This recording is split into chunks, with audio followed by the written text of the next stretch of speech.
class. Miss Sajida Rashid here. I'm Zoology Biology lecturer with BS Zoology and BS Chemistry 4th semester. Today lecture number 14. Topic of discussion with animal form and function 1. Some solution to temperature fluctuation.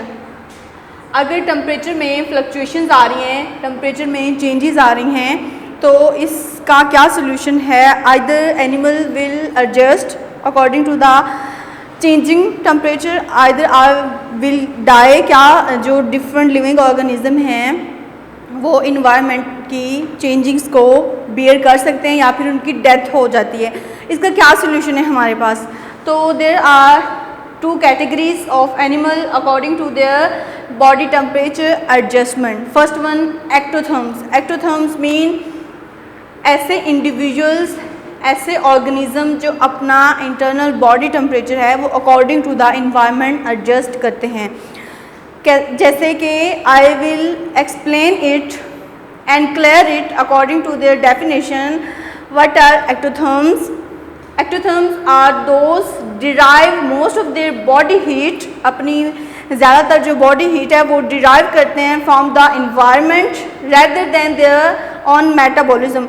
ये अपने internal metabolism के ऊपर depend नहीं करते बल्कि ये अपने body के temperature को according to the environment adjust करते हैं। इसमें example आ जाएंगी different reptiles की, amphibians and fishes की।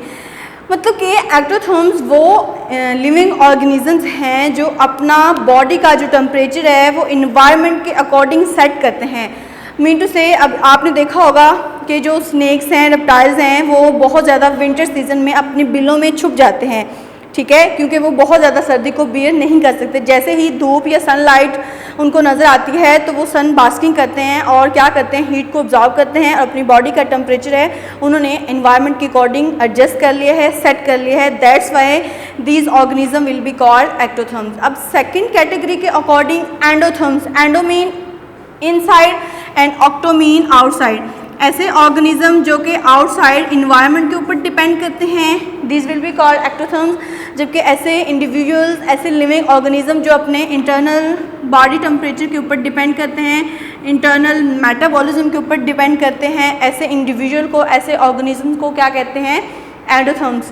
According to the definition of endotherms, birds and mammals are called ectotherms. अब बर्ड्स और मैमल जो हैं वो एंडोथर्म कैटेगरीज में आए हैं। बर्ड्स और मैमल्स एंडोथर्म कैटेगरी में क्यों आए हैं? Because they obtain their body heat from their internal cellular processes, from internal metabolism। जैसे ही कोई खुराक खाते हैं तो अपनी इंटरनल बॉडी के मेटाबॉलिक प्रोसीजर से अपनी फूड, अपनी हीट को क्या करते हैं?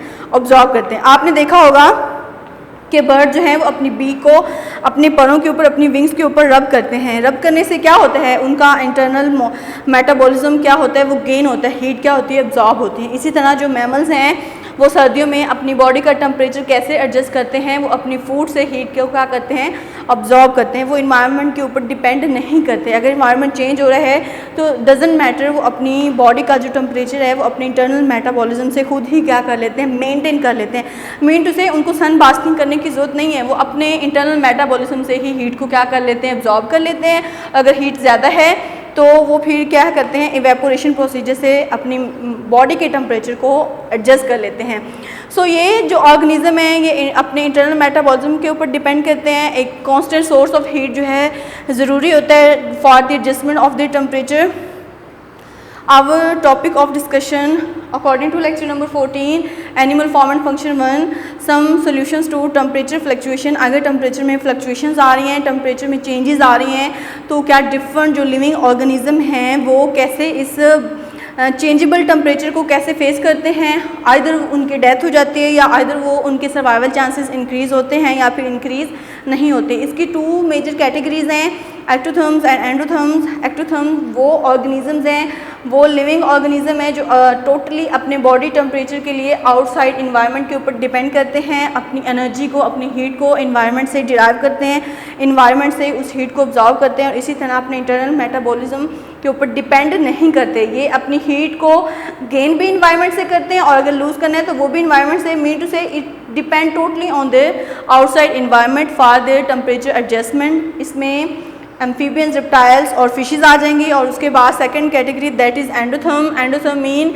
इंटरनल मेटाबॉलिज्म के ऊपर ये डिपेंड करते हैं। अगर इन्होंने अपने बॉडी टेम्परेचर को एडजस्ट करना है तो ये अपनी हीट को ऑब्जर्व करेंगे अपने इंटरनल मेटाबॉलिक प्रोसीजर से, और एक constant source of heat required है for the adjustment of their body temperature. So that was our topic of discussion in topic animal form and function 1. Some solution to temperature fluctuation. There are two major categories we have discussed in this lecture, ectotherms and endotherms. That is very important short question. What is the difference between ectotherms and endotherms, and what are the example of ectotherms and what are the example of endotherm? These are 4 important MCQs I have formed in this lecture. I hope so you understand very clearly. अगर further आपको कोई Curie हो तो आप मुझसे question कर सकते हैं, और इसके लिए आपने वही बुक परचेज़ करनी है, Miller and Harley 5th addition. साथ साथ आपने लेक्चर को सुनना है और साथ साथ आपने बुक से प्रिपेयर करना है। सी यू अगेन बेटा, अल्लाह हाफिज़ इन द नेक्स्ट लेक्चर।